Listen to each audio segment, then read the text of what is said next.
Hello friends, कैसे हैं आप लोग। आज हम पढ़ेंगे समचतुर्भुज। समचतुर्भुज में क्या है? समचतुर्भुज एक ऐसा चतुर्भुज है जिसकी सभी भुजाएं समान होती हैं, लेकिन जो इनकी भुजाओं के में अंतःकोण बनता है वो समकोण नहीं होता, या कोई भी कोण 90 डिग्री का नहीं होता। देखिए आप लोग, इस हिसाब से हम बनाएंगे इसको। और तो ये कोण है, ये 90 डिग्री के नहीं होंगे इसमें, लेकिन सभी भुजाएं कैसी होती हैं? समान होती हैं। सभी भुजाएं कैसी होती हैं? देखिए आप, ये सभी भुजाएं कैसी होती हैं? समान होती हैं, लेकिन कोई भी कोण 90 डिग्री का नहीं होता। इसकी यही खासियत है, क्योंकि वर्ग में भी सभी भुजाएं समान होती है, लेकिन वर्ग में क्या होता है? 90 डिग्री होता है। वर्ग का ऐसा बनता है, ठीक है, ऐसे समकोण यहाँ बनता है, यहाँ और यहाँ और यहाँ। लेकिन इसमें कहीं भी समकोण नहीं बनता। लेकिन इसमें जो विकर्ण होते हैं, इसमें वो एक दूसरे को, देखो यहाँ पर एक विकर्ण ये डाला हमने, एक यहाँ पर है, तो ये विकर्ण होते हैं एक दूसरे को 90 डिग्री पर या समकोण पर समद्विभाजित करते हैं। मतलब दो समान भागों में क्या करते हैं? इनको बांटते हैं। अगर इस ये विकर्ण डाला जाए तो ये रेखा, ये हमारा रेखाखंड है जो दो समान भागों में बट जाएगा। और इस पर अगर विकर्ण ये वाला डाला जाए तो ये दो बराबर भागों में बटेगा। और ये एक दूसरे को जहां पर क्रॉस करते हैं, जहां पर काटते हैं, वहां पर क्या बनता है? 90 डिग्री का कोण बनता है। ये समचतुर्भुज है। समचतुर्भुज के क्या क्या होता है? एक कोई भी कोण 90 डिग्री का नहीं होता, लेकिन जो इसके विकर्ण होते हैं वो एक दूसरे को 90 डिग्री पर काटते हैं और दो समान भागों में इनको बांट देते हैं। देखिए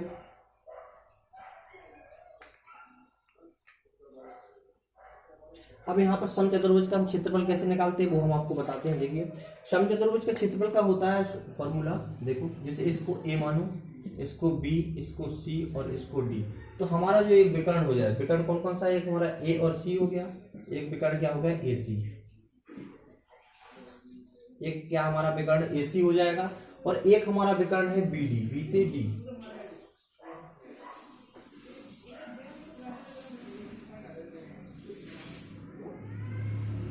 एक हमारा विकर्ण बीडी हो जाएगा। और ये क्या कर रहा है? एक दूसरे को समकोण पर समद्विभाजित कर रहे हैं। अब इनका क्षेत्रफल कैसे निकालेंगे हम? इसमें क्या होता है? समचतुर्भुज का क्षेत्रफल, समचतुर्भुज का क्षेत्रफल क्या होता है? 1/2, 1/2 और विकर्णों का गुणनफल, विकर्णों की लंबाई का गुणनफल कर देंगे, इंटू विकर्णों का गुणनफल, विकर्णों का गुणनफल। तो समचतुर्भुज का क्षेत्रफल क्या होता है? 1/2 इंटू विकर्णों का गुणनफल। और इसका अब हम भुजा की जैसे लंबाई निकालना, तो भुजा की लंबाई का एक सिंपल फॉर्मूला होता है। देखो, भुजा की लंबाई, तो भुजा की लंबाई हम एक भुजा की निकाल लेंगे, चारों भुजाएं समान है हमारा, तो एक भुजा की निकल आएगी, तो चारों भुजाओं की निकल आएगी, ठीक। तो भुजा की लंबाई अगर हमें समचतुर्भुज की ज्ञात करना है तो क्या करते हैं हम? 1/2 लिखेंगे और अंडर रूट लगाएंगे।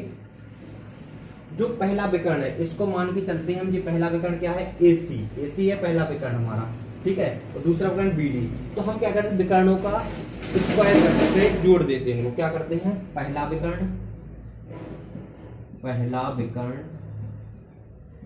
विकर्ण करेंगे। पहला विकर्ण लिखकर इसका हम क्या करेंगे? स्क्वायर लगाएंगे। इस पर क्या करेंगे? स्क्वायर लगाएंगे, प्लस दूसरा विकर्ण,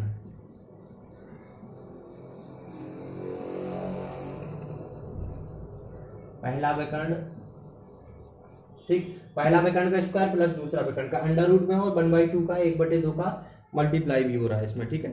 अब हमें इसमें समचतुर्भुज की ऊंचाई याद करना कि भाई इसकी ऊंचाई कितना है। तो क्या करेंगे हम? सिंपल, हमारा फॉर्मूला समचतुर्भुज का क्षेत्रफल बटे भुजा की लंबाई। मतलब समचतुर्भुज का जो टोटल क्षेत्रफल आ रहा है, मतलब इसको करना है, फिर भुजा की जो लंबाई है उससे भाग देना। क्या हो जाएगा? इसमें इससे भाग देंगे तो क्या निकल आएगा? समचतुर्भुज की ऊंचाई। देखिए,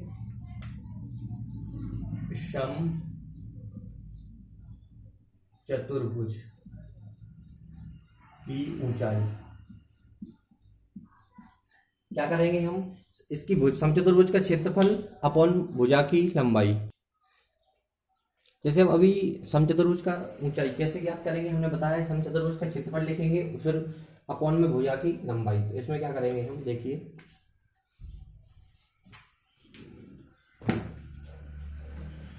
समचतुर्भुज समचतुर्भुज का ये वाला क्षेत्रफल लिखेंगे। देखिए क्षेत्रफल अपॉन अपॉन में क्या लिखेंगे, भुजा की लंबाई, ये वाली भुजा की लंबाई। तो ये हमारे तीन फॉर्मूले बनते हैं इसमें। पहला, समचतुर्भुज का क्षेत्रफल 1/2 विकर्णों का गुणनफल, हमें विकर्ण दिए रहेंगे और हम इसका क्षेत्रफल निकाल सकते हैं। दूसरा हमारा भुजा की लंबाई, तो हमें 1/2 पहला विकर्ण दिया रहेगा तो उसका स्क्वायर करना प्लस दूसरे विकर्ण का स्क्वायर करके अंडर रूट ले लेना और 1/2 का मल्टीप्लाई कर देना। इसके बाद समचतुर्भुज का जो तीसरा फॉर्म ये है, समचतुर्भुज की ऊंचाई निकालना, कितना ऊंचा है। तो क्या करेंगे, समचतुर्भुज का जो क्षेत्रफल आया उसमें भुजा की लंबाई से हम डिवाइड कर देंगे या भाग कर देंगे। ठीक, तो इसमें ये हमारा कंप्लीट हो गया। अब हम इसका क्वेश्चन करते हैं। ठीक है, अगर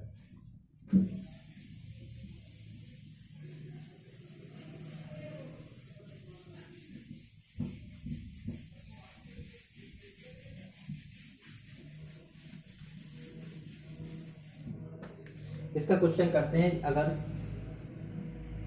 यदि एक समचतुर्भुज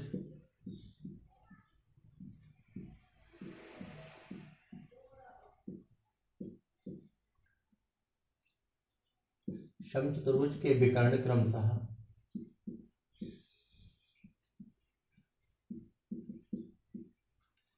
दो तथा 4 हैं, तो 4 सेंटीमीटर लिख लो, 4 सेंटीमीटर है तो 2 सेंटीमीटर और 4 सेंटीमीटर है तो क्या करना है हमें, इनका क्या करना है हमें, भुजा की लंबाई, समचतुर्भुज का क्षेत्रफल और समचतुर्भुज की ऊंचाई तीनों ज्ञात करना है। तो समचतुर्भुज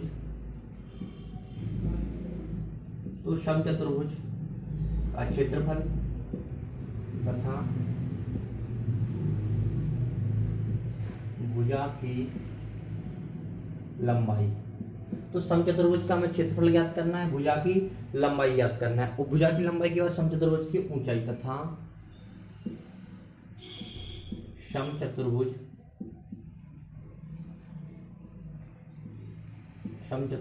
की ऊंचाई ज्ञात कीजिए। कुछ नहीं करना, हमें सिंपल फॉर्मूले में मान रखते हुए जाना है। आपको हमने फॉर्मूला लिखवा दिए है ना, आपको फॉर्मूला लिखवा दिए है कि जो देखो समचतुर्भुज का क्षेत्रफल है तो क्षेत्रफल का हमने फॉर्मूला लिखवा दिया था। क्षेत्रफल का हमने क्या लिखवाया था, 1/2 विकर्णों का गुणनफल। ठीक, तो यहाँ सबसे पहले लिखो हल। दिया है, क्या दिया है हमें,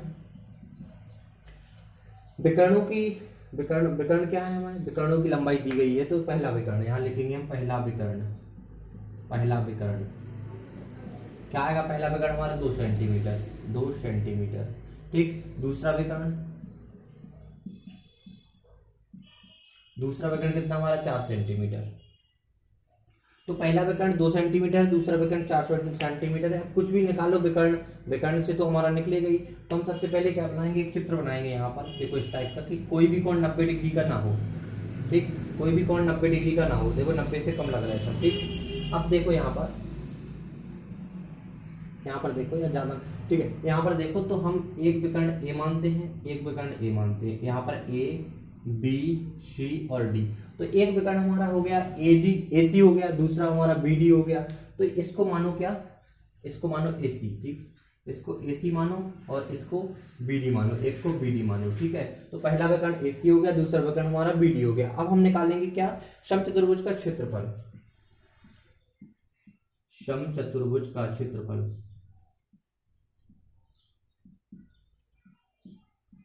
कैसे निकालेंगे, हमने फॉर्मूला बताया था आपको, 1/2 और विकर्णों का गुणनफल। देखो 1/2 इंटू विकर्णों का गुणनफल, विकर्णों का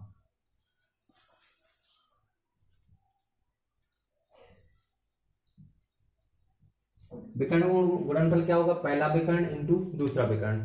ठीक है, तो वो लिखते हैं हम,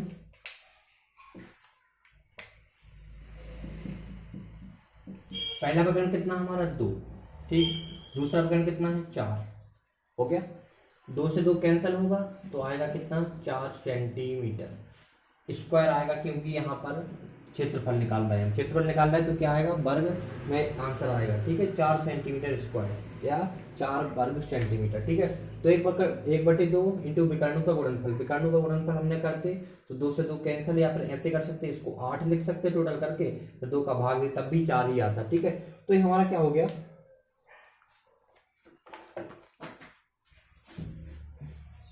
तो ये हमारा क्या हो गया,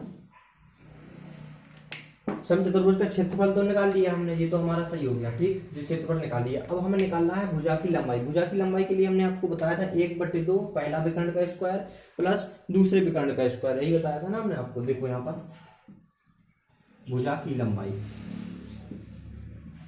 भुजा की लंबाई, और हमें ये पता है कि ये चारों भुजाएं कैसी हैं, समान हैं, ठीक है, इसमें समान होती है लेकिन 90 डिग्री का कोई भी कोण नहीं होता है, ठीक है। तो भुजा की लंबाई क्या है हमारा, देखो कैसे निकालेंगे, 1/2 करेंगे, फिर करेंगे हम अंडर रूट और दोनों विकर्णों को जोड़ देंगे, दोनों विकर्णों का स्क्वायर करके जोड़ देंगे। तो पहला विकर्ण क्या है हमारा, AC, AC का स्क्वायर प्लस दूसरा है BD का स्क्वायर, मतलब पहले विकर्ण का स्क्वायर, या फिर ऐसे लिख सकते हैं, पहला विकर्ण स्क्वायर करो इसका प्लस दूसरा विकर्ण, दूसरा विकर्ण, पहला विकर्ण का स्क्वायर प्लस दूसरा विकर्ण का स्क्वायर, फिर करेंगे हम 1/2, 1/2 करेंगे, 1/2 करके क्या लिखेंगे हम, अंडर रूट लगाएंगे, 1/2 अंडर रूट लगाया, पहला विकर्ण हमारा कितना था 2, 2 का स्क्वायर करेंगे प्लस दूसरा विकर्ण हमारा कितना था 4, तो हम 4 का स्क्वायर करेंगे, तो 2 का स्क्वायर करेंगे और 4 का स्क्वायर करेंगे, इस तरह से हम इसको क्या करेंगे, सॉल्व करेंगे, ठीक। तो देखिए आप, तो इसका स्क्वायर करेंगे यहाँ पर, इसको ज्यादा, ठीक है, ओके। तो इसका करेंगे तो कितना आएगा, देखो 1/2 अंडर रूट, ठीक, इसका स्क्वायर करेंगे तो 4 आएगा, ठीक, इसका स्क्वायर करेंगे तो 16 आएगा, ठीक। तो हमारा इसका क्या आया, 4 आया और इसमें 16 आया, इसको जोड़ेंगे तो कितना आएगा, 20 आएगा, ठीक है, 1/2 अंडर रूट 20। अब अंडर रूट 20 करेंगे तो कैसे, कुछ अगर दशमलव में आंसर चाहिए तो देखो कैसे करेंगे, और नहीं चाहिए तो देखो इसका क्या, 20 का गुणनखंड लिखेंगे कैसे, 5 × 2 × 2 हो गया, तो 2 आ जाएगा हमारा बाहर, बाहर आएगा, तो देखो 2 आएगा बाहर, और 1/2 पहले से है, अंडर रूट 5 अंदर रहेगा, ठीक। तो 2 से 2 कैंसिल, तो अंडर रूट 5 इसका क्या आ जाएगा, भुजा की लंबाई अंडर रूट 5 सेंटीमीटर। अगर आप चाहते हैं कि आपको दशमलव में या पूरा आंसर चाहिए तो हम अंडर रूट 5 की क्या कर देंगे, वैल्यू पुट कर देंगे, वहां पर वैल्यू रख देंगे 2.23, ठीक है, क्या आएगा वैल्यू इसकी 2.23 सेंटीमीटर, ठीक। तो ये क्या होगा हमारा 2.23 या 2.23 सेंटीमीटर आएगा, 2.23 सेंटीमीटर, ठीक है। तो ये भुजा की लंबाई होगी, भुजा की लंबाई मतलब सब बराबर है, भुजा चारों भुजा की लंबाई हो गई है, इसकी इसकी इसकी, मतलब, ठीक है। अब हमें निकालना है क्या, अब हम इसके बाद निकालें समचतुर्भुज की ऊंचाई कितनी है, कि इसकी ऊंचाई कितनी है, ऊंचाई निकालेंगे तो इसको देखिए, इरेज कर दें इसको, या फिर यहाँ पे दिख रहा, ठीक, तो यहाँ पे कर दे रहा है, ठीक।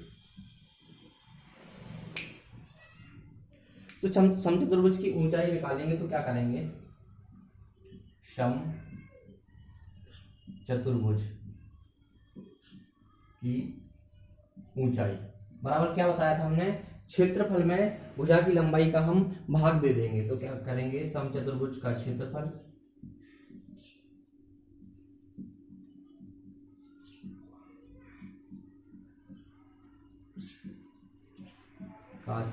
बटे